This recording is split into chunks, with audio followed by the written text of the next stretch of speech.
16장 14절에서 46절입니다.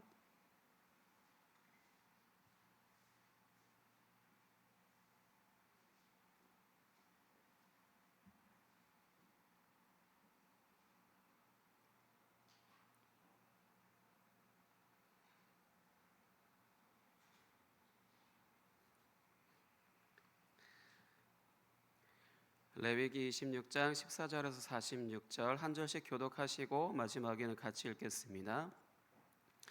그러나 너희가 내게 청종하지 아니하여 이 모든 명령을 준행하지 아니하며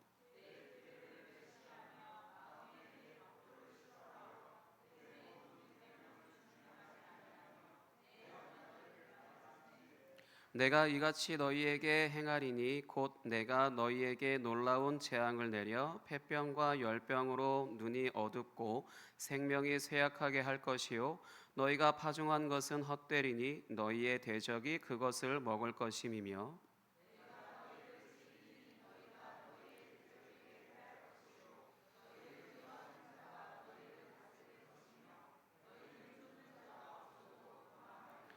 또 만일 너희가 그렇게까지 되어도 내게 청종하지 아니하면 너희의 죄로 말미암아 내가 너희를 7배나 더 징벌하리라.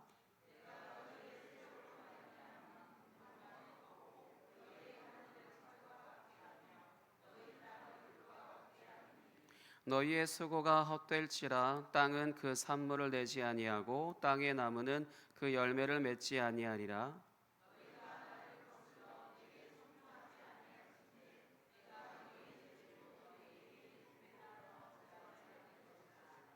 내가 들짐승을 너희 중에 보내리니 그것들이 너희의 자녀를 움키고 너희 가축을 멸하며 너희의 수요를 줄이리니 너희의 길들이 황폐하리라.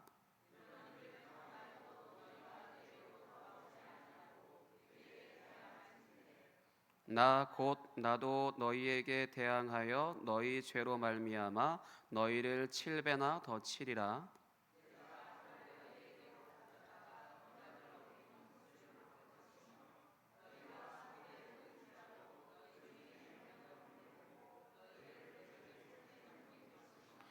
내가 너희가 의뢰하는 양식을 끊을 때에 10여인이 한 화덕에서 너희 떡을 구워 저울에 달아주리니 너희가 먹어도 배부르지 아니하리라.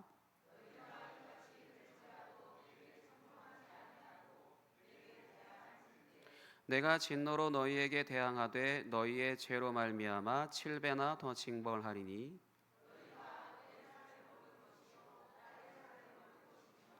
내가 너희의 산당들을 헐며 너희의 분향단들을 부수고 너희의 시체들을 부서진 우상들 위에 던지고 내 마음이 너희를 싫어할 것이며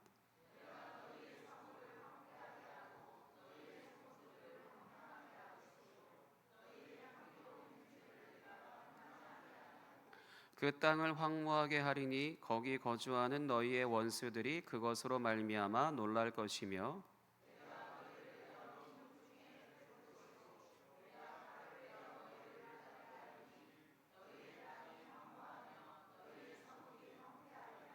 너희가 원수의 땅에 살 동안에 너희의 본토가 황무할 것이므로 땅이 안식을 누릴 것이라.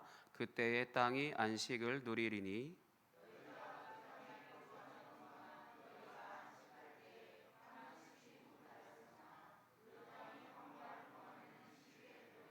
너희 남은 자에게는 그 원수들의 땅에서 내가 그들의 마음을 약하게 하리니 그들은 바람에 불린 잎사귀 소리에도 놀라 도망하기를 칼을 피하여 도망하듯 할 것이요 쫓는 자가 없어도 엎드러질 것이라.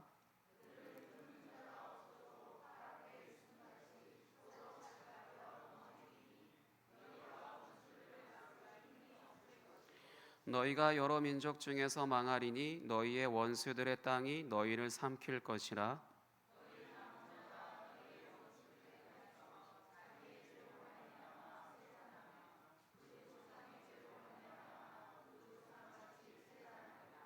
그들이 나를 거스른 잘못으로 자기의 죄악과 그들의 조상의 죄악을 자복하고 또 그들이 내게 대항함으로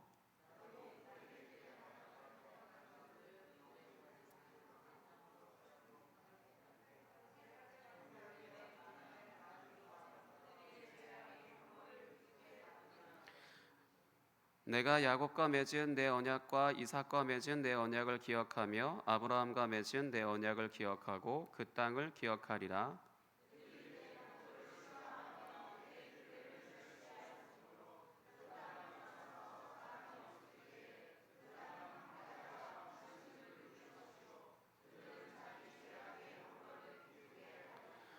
그런즉 그들이 그들의 원수들의 땅에 있을 때에 내가 그들을 내버리지 아니하며 미워하지 아니하며 아주 멸하지 아니하고 그들과 맺은 내 언약을 패하지 아니하리니 나는 여호와 그들의 하나님이 됨이니라.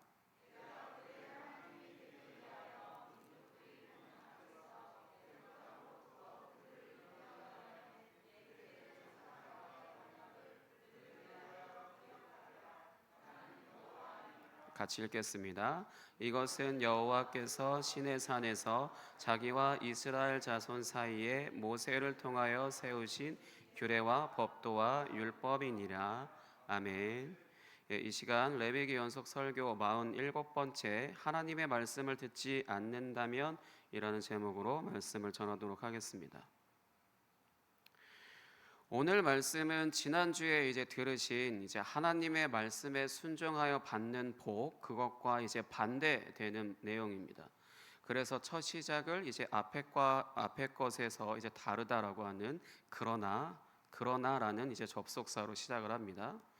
복과 반대가 되기 때문에 사실 복의 반대 바로 생각하기로는 저주라고 생각하기 쉽지만 놀랍게도 방금 읽으신 이 본문 안에서 저주라고 하는 단어는 단 한 번도 사용되지 않았습니다. 저주이기보다는 화다 또는 징계라고 이해하시면 좋을 것 같습니다. 이러한 징계는 하나님과 언약을 맺은 이들이 하나님의 말씀을 순종하지 않을 경우에 7배씩 7배씩 강화되어서 총 5단계에 걸쳐서 내려지게 됩니다. 처음에는 경고성으로 가볍게, 가난이 됐든 질병이 됐든 어떤 이 징벌이든 가볍게 경고성으로 나타나게 되고요. 그래서 이 본문에서는 대적이라고 하는, 누군가 나를 대적한다라고 할 때 그 대적이 출현하고요. 그러나 그래도 말을 듣지 않는다라면은 다음에는 먹고 사는 것에 대해서 농사를 지었을 거 아니에요. 농사가 헛수고가 되는, 1년 농사가 헛수고가 되면 어떻게 되죠? 그런 것처럼 헛수고가 되게 하는 것으로, 그리고 그 다음으로는 갑자기 들짐승이 출현하여서 예전에 비디오 테이프 시대이셨던 분들은 맨 처음 장면에 우환마마 이렇게 해서 호랑이가 아이를 물어가듯이 하는 그런 영상을 기억하시는 분 계실지 모르겠는데, 그것처럼 갑자기 들짐승이 나타나서 내 자식을 물어가든지 내 농사 지은 것을 황폐하게 만들든지 그렇게 되어지는 것, 그렇게 되고요. 그 다음에도 또 말을 안 들으면 강대국들이 쳐들어와서 사방이 애워싸임을 당하게 되는데, 그렇게 해서 극심한 식량난에 시달리게 됩니다. 시달리게 되는데 그냥 시달리면 끝인데, 여기서 어떤 일이 벌어지냐면 서로 사랑하는 것이 아니라 서로 잡아먹는 일, 서로의 자식을 잡아먹는 일이 발생을 하게 됩니다. 그리고 마지막으로 그래도 말을 안 들으면 나라가 완전히 멸망하여 버리는 것으로 이 본문에서는 총 5단계로 하나님이 내리시는 징계가 계속해서 강화되어집니다. 이러한 일들을 제가 방금 말씀드린 이러한 일들이 생기는 것에 있어서 단순히 불순종하는 것이 이유가 되는 것이 아니라, 앞서 3절부터 13절까지 복과 관련된 본문, 그 본문에는 없는 문구가 하나 등장을 하게 되는데, 본문 14절을 읽고서 확인하도록 하겠습니다. 오늘 본문 14절 같이 읽겠습니다. 시작. 그러나 너희가 내게 청종하지 아니하여 이 모든 명령을 준행하지 아니하며. 아멘. 이 모든 명령을 준행하지 아니한다라고 하는 것은 앞에 있는 복과 관련된 본문에 준행한다라고 하는 것이 등장을 했죠. 그러나 등장하지 않았던 문구가 뭐냐면 내게 청종하지 아니하여, 청종하지 아니하여라고 하는 본문이 이제 이 문구가 이제 이 본문 안에 등장을 합니다. 무슨 말이냐면 간단하게 듣지 않으면, 하나님의 말씀을 듣지 않으면이라는 것입니다. 십계명을 비롯한 이제 율법의 내용들, 간단하게 하나님의 말씀을 듣지 않는 것으로 인해서 발생하는 일들이라고 할 수 있습니다. 앞서 말씀드렸던 총 다섯 단계에 걸쳐서 이제 벌어진 이 징계라는 것은요. 이 듣지 않는다라고 하는 것은 단순히 귀로 들을 수 있다 없다 뭐 이런 것들을 말하는 것이 아니라 귀로 듣죠. 사실 특별한 경우가 아닌 이상 다 소리는 들으시잖아요. 그래서 하나님의 말씀을 듣고 그것을 마음에 담아두냐 아니면 흘려버리냐, 이것에 이제 달려 있다고 할 수 있습니다. 들었으면 그것을 마음에 담아두어야 되는데 담아두지 않고 잊어버리는 거죠.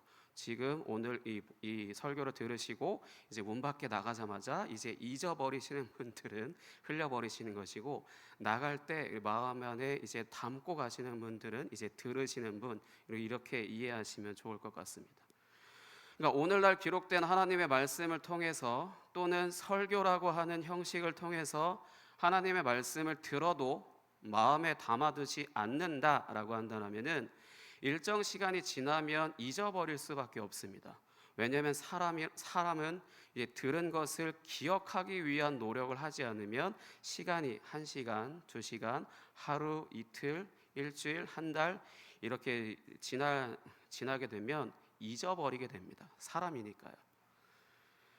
그러니까 이 사람이 이제 들은 것을 기억하기 위한 노력을 하지 않으면 이제 자연스럽게 시간이 지날수록 왜곡되거나 이제 기억이 이제 왜곡되어지기도 하잖아요. 왜곡되어지거나 아니면 사라지게 됩니다. 그러면 죄송하지만 하나님의 말씀대로 살 수 없습니다.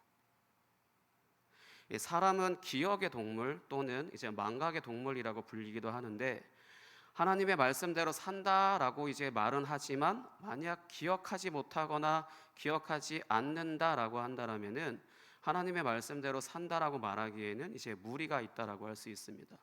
물론 이제 신약 시대를 살고 있는, 신약 그 이후의 시대를 살고 있는 우리가 이제 문자적으로 이제 하나님의 말씀을 따라서 사는 것은 아니지만, 우리가 하나님을 아는 지식을 쌓는 것, 그렇게 하나님을 아는 지식을 쌓는 것, 그 안에서 하나님의 뜻대로 살 수 있는 것이기 때문에 내 기억 속에 담아 놓으려는 노력을 하지 않는다라고 한다면은, 다시 한번 반복해 드리지만 하나님의 말씀대로 살 수 없습니다. 그러면 이런 하나님의 말씀을 듣지 않는 것으로 이제 어떤 일이 벌어졌는지를 이제 구약 성경 중에 열왕기서 전체를 이제 가지고 설명을 하도록 하겠습니다. 여러분들은 이제 이것을 따라오시게 되면서 제가 이렇게 말씀드리는 것을 이제 따라오시면서 여러분의 삶의 일들, 지나온 일들을 이제 비추어서 생각해 보시기 바랍니다. 그러면 먼저 하나님의 말씀을 듣는 것, 이제 하나님의 말씀을 듣는 것부터 이제 말씀을 드리도록 하겠습니다. 열왕기상 3장 9절 말씀 보겠습니다. 열왕기상 3장 9절.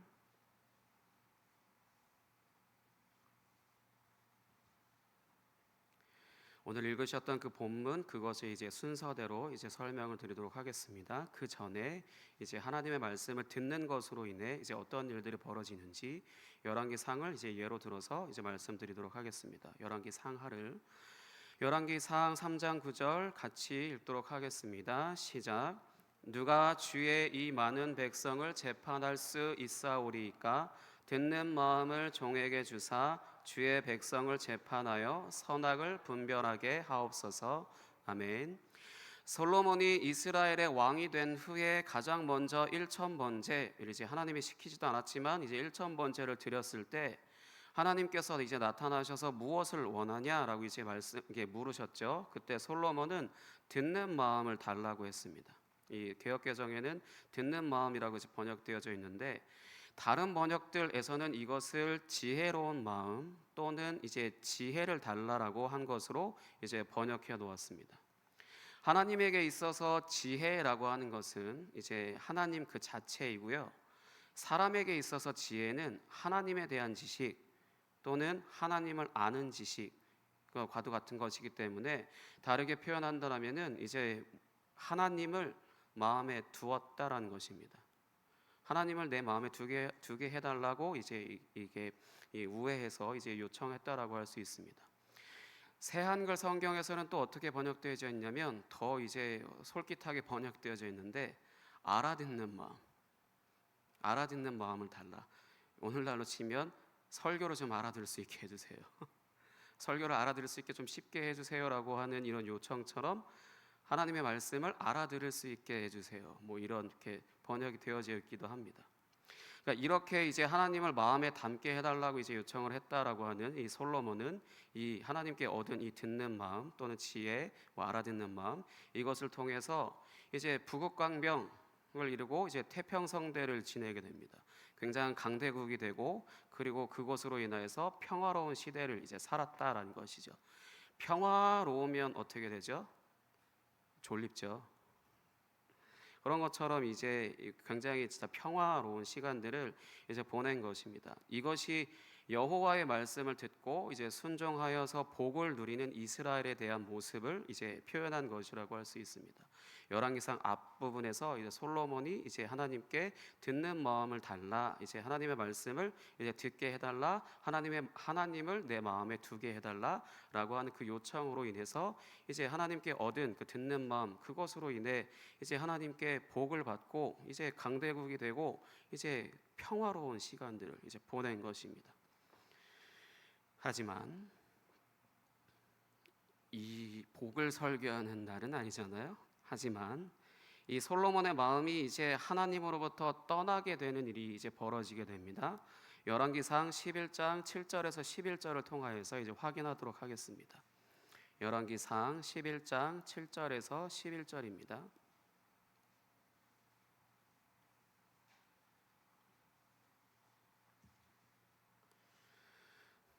열왕기상 11장 7절에서 11절 같이 한 목소리로 읽겠습니다. 시작. 모압의 가증한 그모스를 위하여 예루살렘 앞 산에 산당을 지었고 또 암몬 자손의 가증한 몰록을 위하여 그와 같이 하였으며 그가 또 그의 이방 여인들을 위하여 다 그와 같이 한지라 그들이 자기의 신들에게 분향하며 제사하였더라. 솔로몬이 마음을 돌려 이스라엘의 하나님 여호와를 떠남으로 여호와께서 그에게 진노하시니라. 여호와께서 일찍이 두 번이나 그에게 나타나시고 이 일에 대하여 명령하사 다른 신을 따르지 말라 하셨으나 그가 여호와의 명령을 지키지 않았으므로 여호와께서 솔로몬에게 말씀하시되 내게 이러한 일이 있었고 또 내가 내 언약과 내가 내게 명령한 법도를 지키지 아니하였으니 내가 반드시 이 나라를 내게서 빼앗아 내 신하에게 주리라. 아멘. 그동안 이제 하나님을 마음에 담아서 이제 강대국이 되어서 평화로운 시간들을 보내는 동안 솔로몬이 무슨 짓을 하고 있었냐면 무슨 일을 하고 있었으면 좋았을 텐데 무슨 짓을 하고 있었냐면 율법에서 금지한 이제 강력한 군사력을 가지고 있었고요.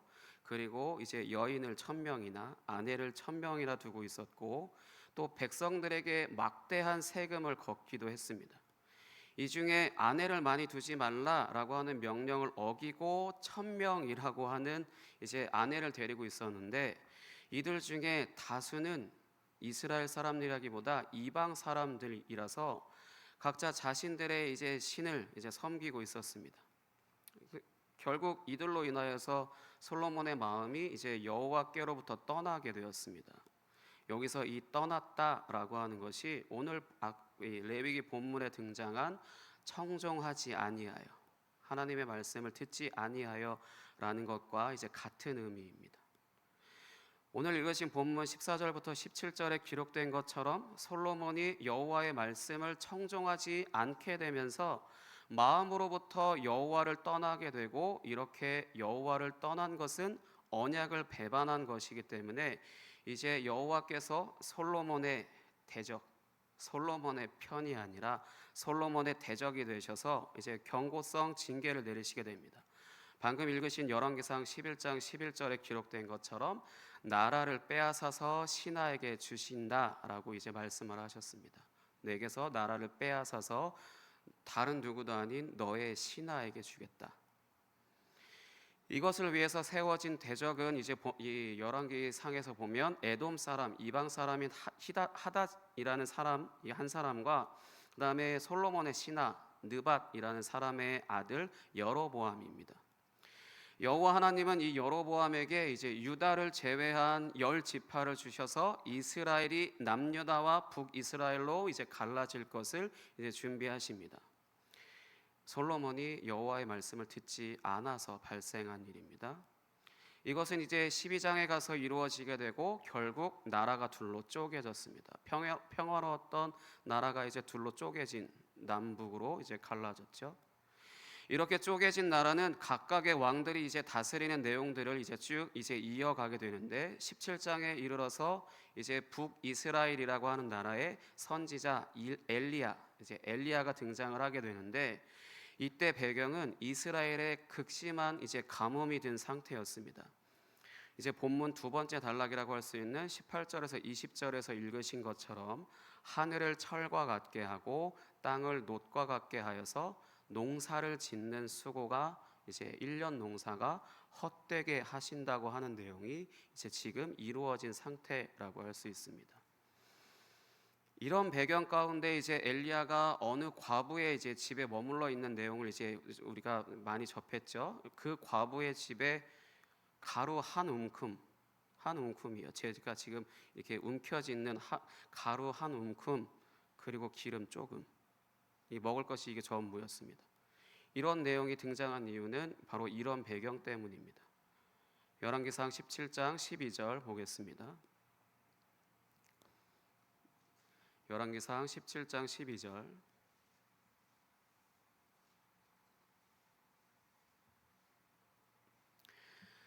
열왕기상 17장 12절 같이 읽겠습니다. 시작. 그가 이르되 당신의 하나님 여호와께서 살아계심을 두고 맹세하노니 나는 떡이 없고 다만 통에 가루 한 움큼과 병에 기름 조금뿐이라 내가 나뭇가지 둘을 주워다가 나와 내 아들을 위하여 음식을 만들어 먹고 그 후에는 죽으리라. 아멘. 솔로몬부터 시작된 이제 그 하나님의 말씀을 듣지 않는 일들이 이제 이렇게 나라가 둘로 쪼개지게 되고 시간이 흘러서 극심한 가뭄이 이제 생겨지게 되었습니다. 이후에 이제 이 본문 이 열왕기상 17장 이후에 이제 엘리야와 바알 선지자들 사이에 벌어진 그 유명한 갈멜산 사건, 누가 진정한 여호와냐 이렇게 이러한 것들 싸우는 그런 것들이 있었죠.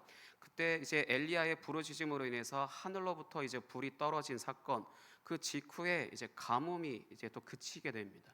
또 하나님께서 이제 은혜를 베푸셔서 이제 가뭄 들었던 것에서 다시 이제 회복되게 하시긴 하셨습니다. 하지만 또 시간이 흘러서 이제 20장에 이르러서는 이방 나라라고 하는 아람이라고 하는 이방 나라가 이제 북이스라엘을 침공하였는데 이때 이제 사방을 애워싼 상태로 열왕기 하 6장에 가서야 이제 전쟁이 끝나게 됩니다. 굉장히 길죠. 이 과정 중에 엘리야는 이제 하늘로 올라가고 엘리사가 이제 엘리야의 후임으로 사역을 하는데 이때 또 한번 이제 이번에는 엘리사가 어느 과부의 집에 있는 내용이 또 기록이 되어집니다. 이때 과부는 앞서 등장한 과부보다 형편이 더 안 좋은지 있는 것이라고는 기름 한 병이 전부였습니다. 그러니까 아람과의 전투가 이제 오래도록 계속되면서 극심한 가난에 시달린 것이라고 할 수 있습니다. 이러한 가난은 결국 절대로 일어나지 말아야 할 일이 이제 일어나게 했습니다. 열왕기 하 6장 28절로 보겠습니다. 열왕기 하 6장 28절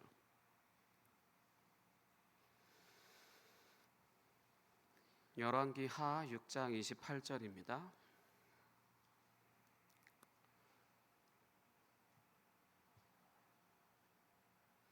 열왕기하 6장 28절 같이 읽겠습니다. 시작. 또 이르되 무슨 일이냐 하니 여인이 대답하되 이 여인이 내게 이르기를 내 아들을 내놓아라 우리가 오늘 먹고 내일은 내 아들을 먹자 하매. 아멘. 레위기 본문 27절부터 33절의 내용이 이제 이루어진 것입니다. 아람과의 이제 오랜 전쟁으로 인해서 고립된 상태로 이제 계속해서 지내게 된 이 북이스라엘은 결국 이제 극심한 가난으로 인해서 자신의 아들과 딸들의 살을 이제 먹게 되는 일까지 벌어지게 된 것입니다.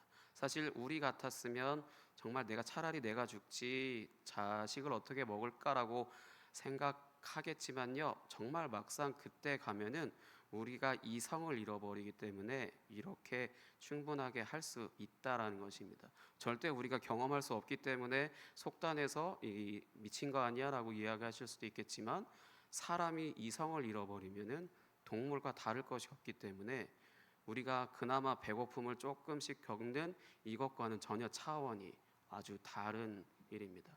말 그대로 정말로 극심한 가난으로 인해서 여기까지 이제 이르게 된 것이죠. 분명 하나님은 경고하셨죠. 하지만 이 일이 있은 직후에 이제 아람은 또 이제 철수하게 되어지는 일들이 좀 벌어집니다. 하지만 또 열왕기하 13장에 가서 이제 또 쳐들어오게 되고, 그리고 17장에 가서는 이제 아수르라고 하는 강대국까지 이제 침략을 하게 되어서 이제 이 북이스라엘이 멸망하게 되고 더 이상 이제 북이스라엘이 아닌 사마리아라는 지역 이름으로 이제 불리게 됩니다. 이스라엘의 이방 나라 중에 이제 하나가 된 것과 이제 같다라고 할 수 있습니다. 하나님의 언약 백성이 어쩌다 이렇게까지 되었을까요? 하나님의 말씀을 듣지 않았기 때문입니다. 간단하게. 근데 이때 또 본문 21절에서 이제 레위기 본문 21절부터 26절에 이제 들짐승이 이제 출현한다라고 했죠. 그것이 이제 열왕기하 17장 25절에서 이제 찾아보진 않겠지만 갑자기 사자가 등장을 하게 되어서 여호와를 경외하지 않는 아수르 사람들을 이제 일부 죽이는 장면이 또 이제 등장을 하게 됩니다. 아마도 사마리아라고 하는 그 지역도 하나님의 약속의 땅이기 때문에 이제 이 땅을 이방인들이 점령했다고 하더라도 이제 이방인들의 땅이 아니라 여전히 하나님의 땅이었기 때문에 북이스라엘보다 이제 더 악한 그 아수르를 여호와께서 들짐승을 통하여서 죽이시는 일이 이제 일어난 것으로 이해할 수 있습니다.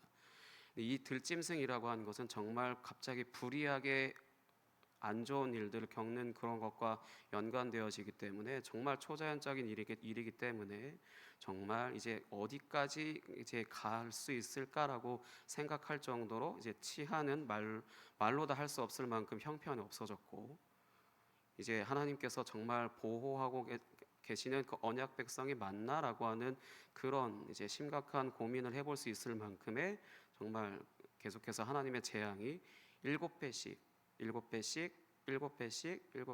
이제 강화되어지고 있습니다. 7배라고 해서 7의 배수 숫자를 계산할 게 아니라 확실하게 징계를 내린다는 겁니다. 확실하게.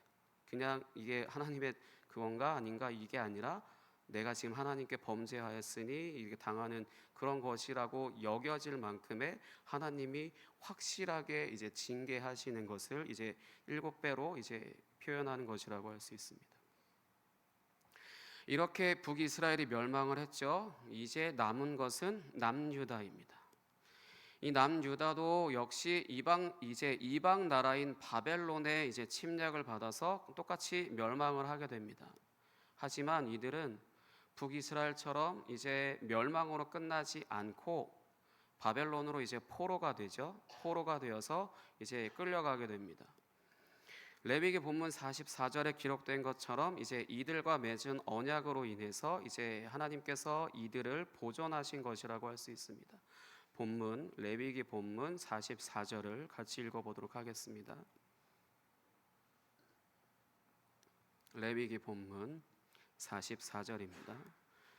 같이 읽겠습니다. 시작.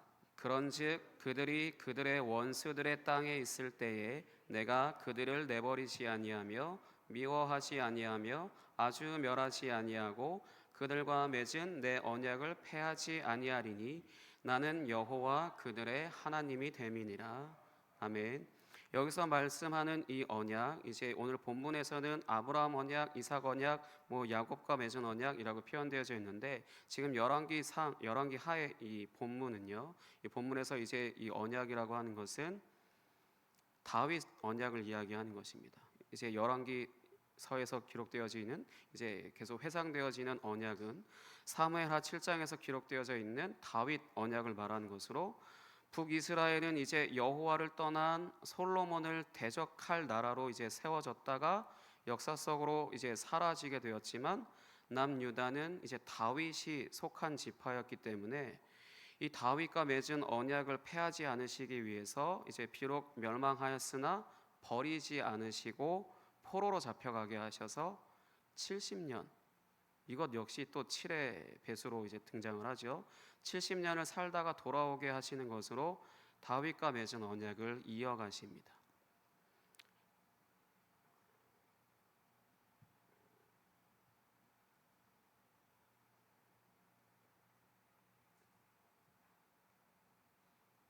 에스라서 1장 2절에서 3절 보겠습니다. 에스라서 1장 2절에서 3절입니다.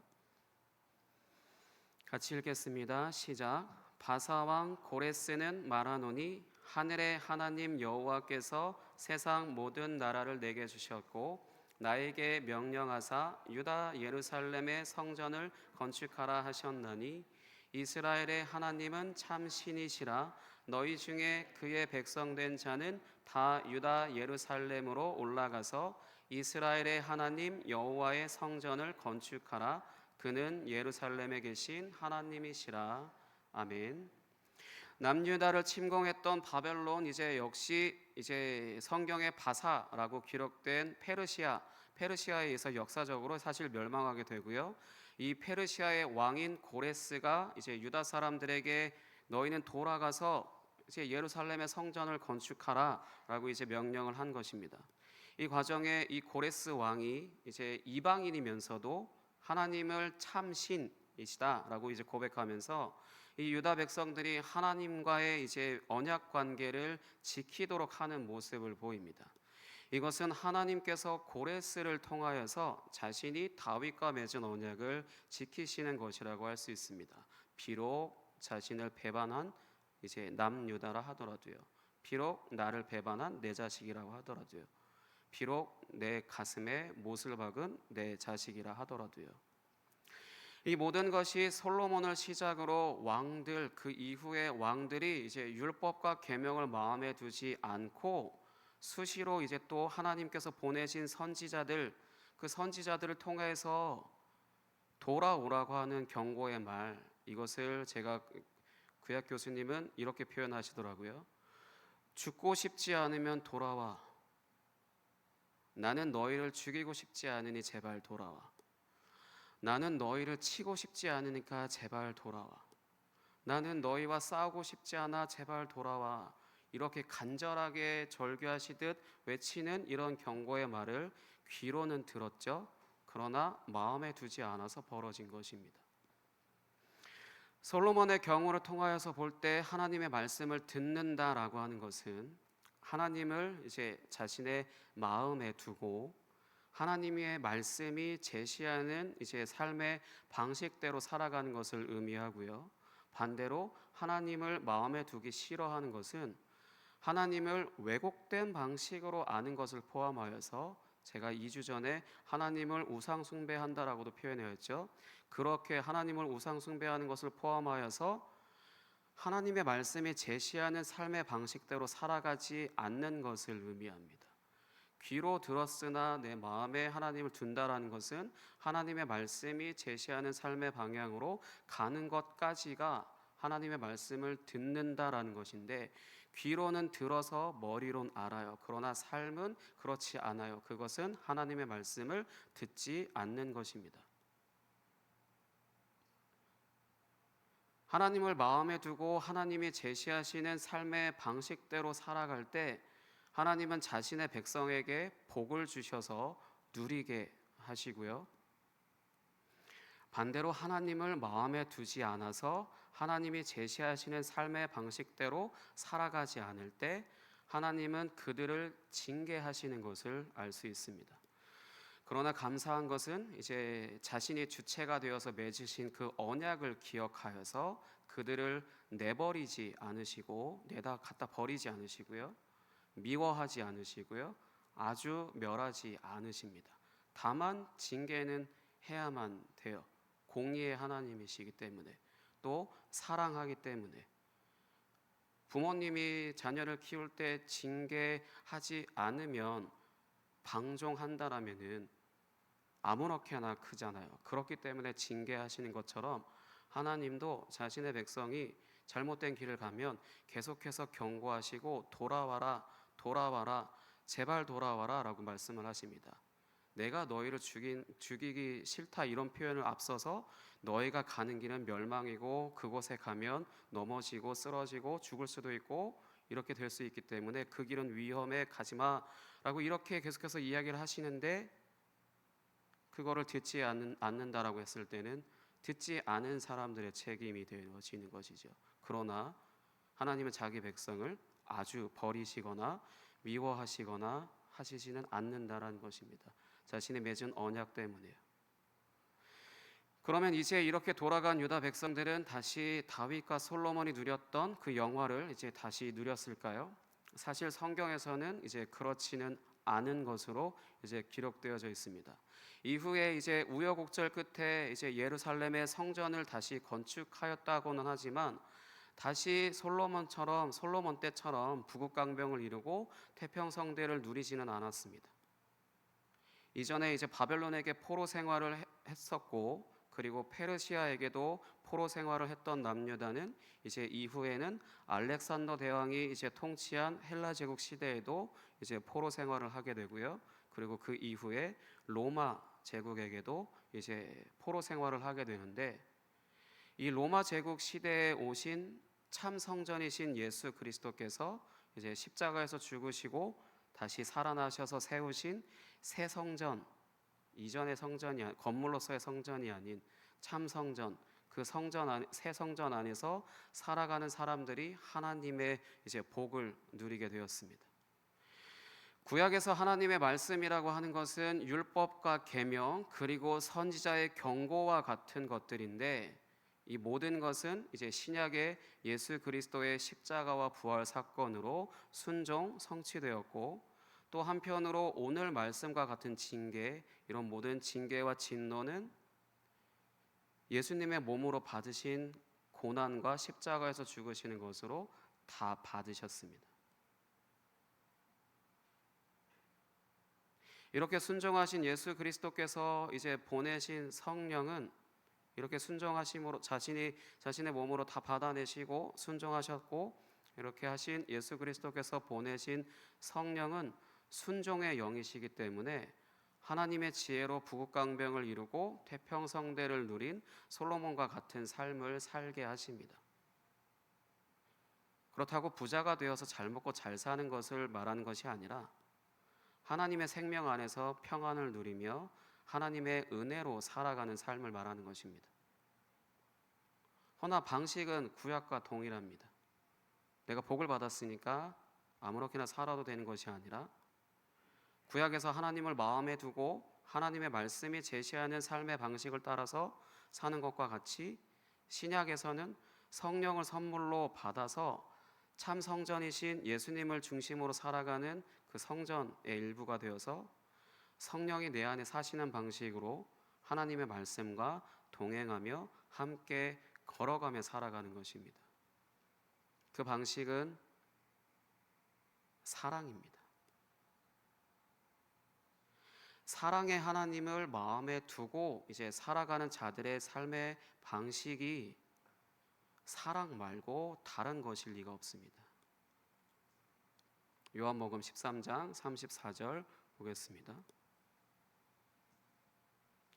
요한복음 13장 34절입니다. 같이 읽겠습니다. 시작.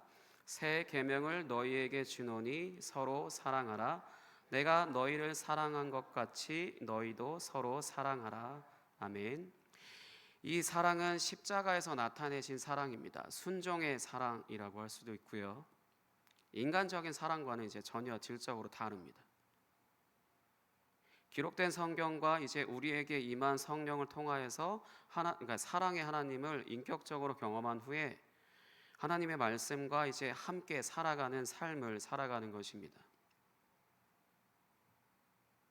이것이 신약 시대 이후에 살고 있는 구약에서의 모든 율법의 이제 성취라고 할 수 있는 십자가에서 이루신 그 순종으로 인해 구약의 율법, 그것이 신약의 성령이라고 할 수 있는 그 부분에 있어서 우리에게 선물로 주신 그 선물로 인하여서 우리가 살아가는 삶의 방식이라고 할 수 있습니다. 사랑하는 성도 여러분, 오늘을 살아가는 여러분들은 하나님의 말씀이신 예수 그리스도와 이제 성령을 선물로 받아서 성전된 자로 십자가를 통하여 온전히 드러난 사랑의 하나님과 함께 살아가고 계십니까? 우리의 삶에 벌어지는 여러 가지 안 좋은 현상들은 결국 내가 신앙생활은 한다고 이제 말은 하지만 하나님을 마음에 두지 않고 내 마음대로 살아가는 것으로 인해서 받는 징계일 수 있습니다. 모든 것이 다 그것이다라고 이제 다 이제 억지로 끼워 맞출 수는 없지만 오늘날 역시 마찬가지로 내가 하나님을 예배한다라고 하지만 하나님의 말씀을 듣고 그 말씀을 내 안에 담아두고 내 삶에서 살아가기 위해 애쓰지 않는다라고 한다면은 나는 여전히 하나님을 마음에 두지 않는, 하나님의 말씀을 듣지 않는 그런 삶을 살고 있는 것일 수도 있습니다. 교회에 와서는 분위기 자체가 이러하기 때문에 하나님을 내 마음에 두기 쉽죠. 그러나 이제 교회 밖으로 나가게 됐을 때 여전히 내 마음에 하나님이 충만한지 그거는 사실 어렵다라고 할 수 있는데, 내가 계속해서 하나님을 인격적으로 만나서 교제하는 삶을 살고 있다라고 한다면은 교회에서의 마찬가지로 나의 삶의 가정에서도 이 직장에서도 그 어느 곳에서도 이제 사랑의 하나님과 동행하는 삶을 살게 되는 것입니다. 그 부분에 있어서 내가 교회 안에서는 사랑의 하나님을 인격적으로 만났다라고 하지만 가정에 가서는 공의의 하나님이나 아니면 세상의 가치를 쫓고 있거나 이렇게 동전의 앞면과 뒷면이 서로 다른 가격을 이제 매기고 있는 것과 같이 다르다라고 한다면은 여전히 나는 하나님의 말씀을 듣고 있지 않다라고 할 수 있습니다. 그러면 방금 말씀드린 이 본문에서처럼 이것이 뭐 그대로 이루어져서 우리 삶에 어떻게 된다 이런 것이 이야기한 게 아니라 오늘날도 역시 마찬가지로 하나님은 우리를 징계하신다라는 것입니다. 사랑하기 때문에요. 그렇게 살다가 스스로 다치게 되고 아프게 되고 힘들어지게 되니까 그 길로 가지 말라라고 하시든지 그 일을 하지 말라라고 하시든지 이제 하나님의 말씀 안에서 은혜로 수고하며 살지 말고 은혜로 살라라고 계속해서 우리에게 외치고 계실 수 있습니다.